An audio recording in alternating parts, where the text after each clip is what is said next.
Hello gentlemen, my name is Sam. Today I'll be doing another episode of Sam Talks. This is the weekly series where I talk about what I want to talk about, but before I start the episode, you can leave a comment in the comment section below, leaving me a topic that I can talk about, and if I like it, I'll take it, and I'll talk about it in the next episode. So yeah, today we're going to be talking about free-to-play gaming versus paying to play the game.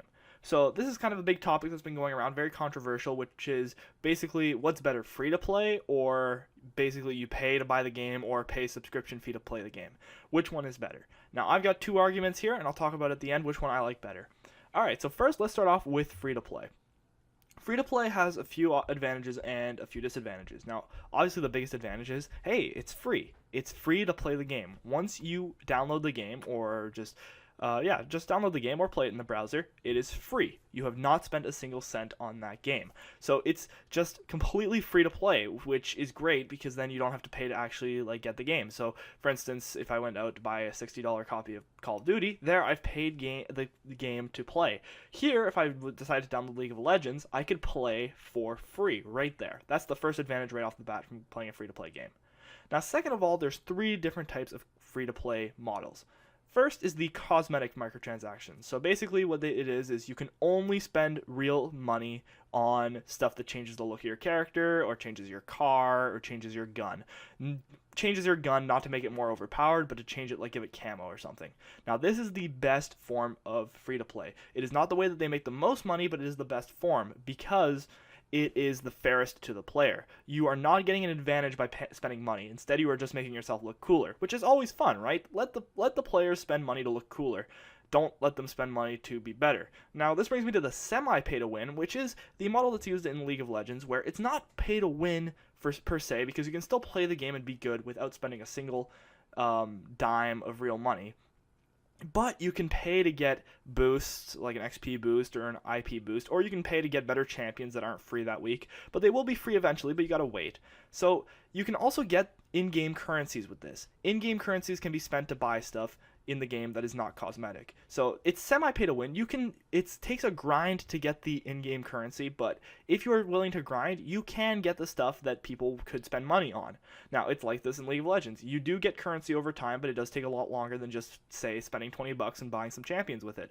You can get the champions without spending your real money, but it does take time. So this is semi-pay to win. Now, pay to win is some guns or some better champions are behind a paywall, so you can only get them by spending real money, and this is the bad pay to win. This is the bad free to play. This is when you cannot advance in the game, or you cannot be good at the game unless you spend money. Now, there's not a lot of games that become successful with this method, because it just pisses people off. They don't want to spend money on a game where you'll be the best, or spend money on overpriced champions when you could play League of Legends where you can just grind to get them, or play Dota 2 where they're all free. But that's not the point. These still exist, and these still trap people. Facebook games are a big example of this, which brings me to my next point. Facebook games are terrible for the free-to-play market, and phone games like, what else, like Dragon Veil and all those shitty little iPhone games where you just have to tap the little cows or the little dragons and they'll give you money, kind of like Farmville. Those are terrible because they're not a game. It's just wait 12 hours for your crops to be ready, harvest them, and then wait. People are sick of waiting, so they'll spend real money to get the crops, and then you're just supporting it. You're just supporting the company, and you're supporting the bad consumership, or the bad marketmanship.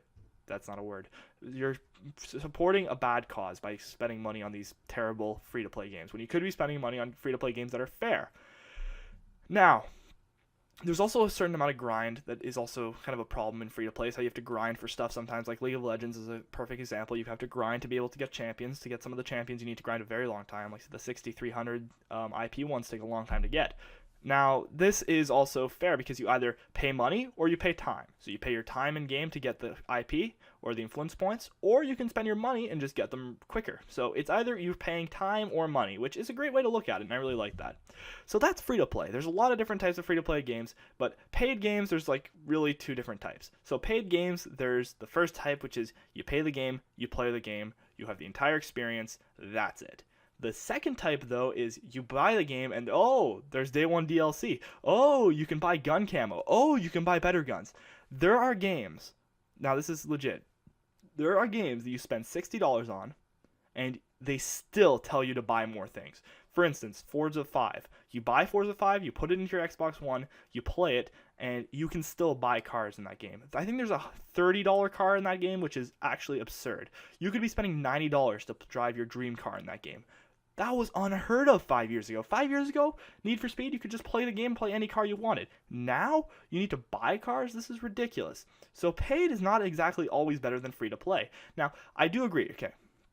Now, there is something like, let's say I played a Call of Duty clone that's free. There's this one that's like Armed Forces or something. Anyways, it's like a free-to-play Call of Duty clone.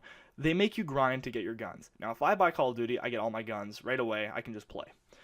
So it's really just like you either pay the $60, get all your stuff, or you can play a free-to-play game and just grind up to get the guns you want.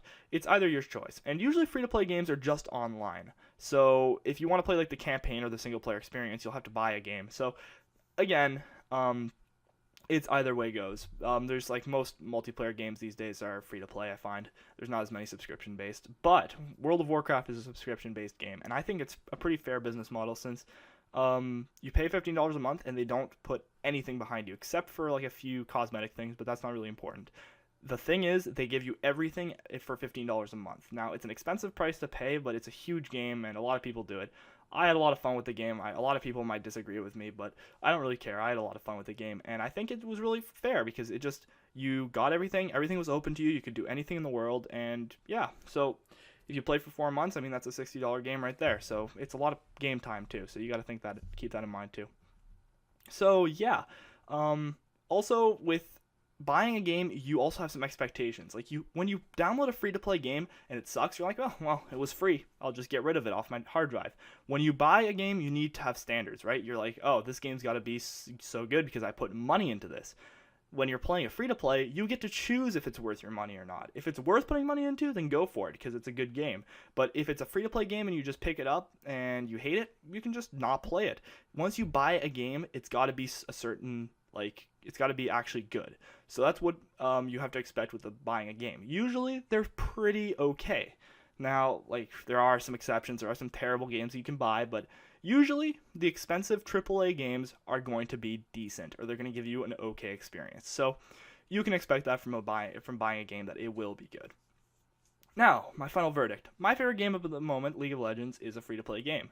I really enjoy that game. That's a game I've been playing a lot lately. Does that mean that I like the free-to-play better than paying? No, that doesn't mean that at all. I think paying for a game is a lot better than free-to-play, because free-to-play is very hard to make money off of, and it might be actually killing the game industry very slowly, that people don't spend money usually on free-to-plays. Now, I was one like that didn't spend any money on free-to-plays before. I would just play the game, and I would be okay with the free guns, or the free champions, or whatever.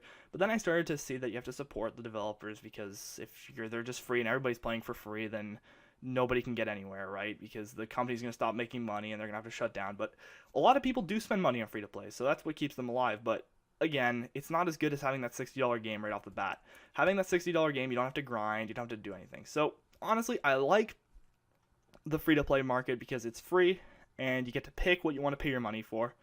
But I also like the paying to get a game because you just pay and you know what you're going to get. So yeah, tell me what you guys think about this topic. Are you guys for free-to-play? Are you guys against free-to-play? Do you guys like paying for your game, or do you guys like free-to-play better? Leave it in the comments below. Let me know. So thanks for watching, guys. As always, leave a like and subscribe. Much appreciated. This has been some League of Legends gameplay. I don't know if it's good or not. I actually usually record this before my League of Legends gameplay, so I don't know. Hopefully you guys enjoyed, and I'll see you guys next time.